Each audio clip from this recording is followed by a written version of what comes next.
कभी ऐसा हो कि कोई प्रोग्राम किया हो आपने, ऑन ईयर कर दिया हो, उसके बाद किसी पता चला हो कि ये कसूर नहीं था इस बंदे का, बाद में ज़ाहिर है उसको पता चला हो, आपको अफसोस हुआ हो उस प्रोग्राम ऑन ईयर करने के बाद?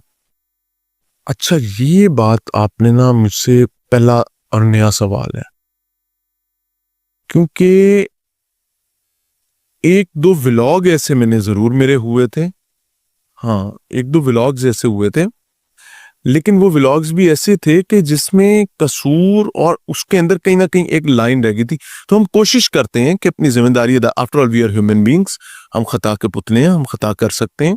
हमें नाउजुबिल्ला सुमा नाउजुबिल्ला कोई वही नाजिल नहीं होती है।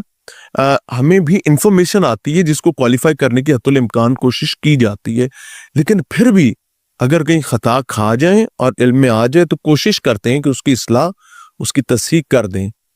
माफ करने वाला अल्लाह ताला है। कभी ऐसा हो कि कोई प्रोग्राम किया